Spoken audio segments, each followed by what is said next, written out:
ప్రభుత్వ విప్గా విశాఖ వచ్చిన సందర్భంగా ఆయనకు ఘన స్వాగతం లభించింది. టీడీపీ నాయకులు, కార్యకర్తలు, అభిమానులు ఆయనకు విశాఖ విమానాశ్రయంలో స్వాగతం పలికారు. ఈ సందర్భంగా ఆయన మీడియాతో మాట్లాడుతూ, ఒకప్పుడు విజన్ 2020 అంటే ఎగతాళి చేసిన వారందరూ ఈరోజు ఆ ఫలితాలను హైదరాబాద్లో చూస్తున్నారన్నారు. గతంలో నిలిపేసిన అమరావతి, పోలవరం మళ్లీ గాడిలో పడేలా పాలన సాగుతోందన్నారు.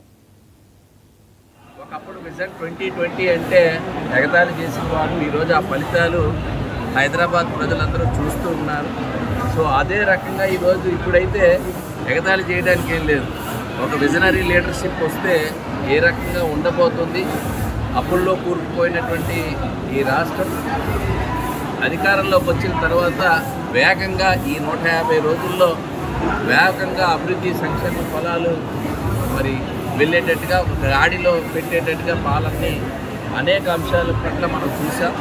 రాబోయే కాలంలో ఇంకా స్పష్టమైనటువంటి వైఖరితో ఈరోజు ఈ సమావేశాలు కూడా ఈ అసెంబ్లీ సమావేశాలు మొట్టమొదటి బడ్జెట్ సమావేశాలు కావడం, దీనిలో ప్రభుత్వం ఏం చేస్తుంది, ఏ క్లారిటీ ఉన్నాయి, ఈరోజు డ్రోన్ కానీ లేకపోతే కొత్త పాలసీస్ ఏవైతే ఈరోజు తీసుకుని వచ్చారో ఆ పాలసీస్ అన్నీ కూడా మన ఆర్థికంగా ఎదగడానికి ఉపయోగపడేటువంటి అన్ని పాలసీస్. ఒకవైపు గతంలో నిలిపేసినటువంటి అమరావతి, పోలవరం లాంటి ప్రధానమైనటువంటి ప్రాజెక్ట్స్ కూడా మరలా గాడిలో పెట్టి ఈరోజు పాలన మరి అవన్నీ కూడా ప్రారంభించుకున్నాం.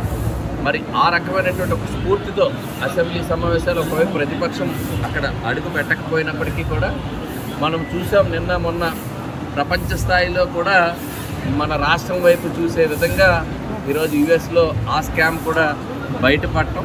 ఈ నేపథ్యంలో ఒకవైపు అసెంబ్లీలో ముఖం చాటేసినటువంటి ప్రతిపక్షం ఉన్నప్పటికీ కూడా ఏదైతే స్పష్టమైనటువంటి వైఖరి ఉండాలో ఆ వైఖరి చెప్పడంలో అసెంబ్లీ సమావేశాలని ప్రాపర్గా సభ్యులందరూ కూడా ఇదేదో మొక్కుబడి సమావేశాలు కాకుండా చాలా స్పష్టంగా ఈరోజు ప్రతి శాఖ తాలూకా మంత్రి కానివచ్చు లేక సభ్యులు కావచ్చు వారి యొక్క సమస్యల్ని నియోజకవర్గ స్థాయిలో కాదు రాష్ట్ర స్థాయిలో ఉండేటువంటి అంశాలు కూడా ప్రతి ఒక్క అంశం కూడా ప్రస్తావనకు రావడమే కాకుండా వాటికి పరిష్కారాలు కూడా చూపించే విధంగా సమావేశాలు ఉండటం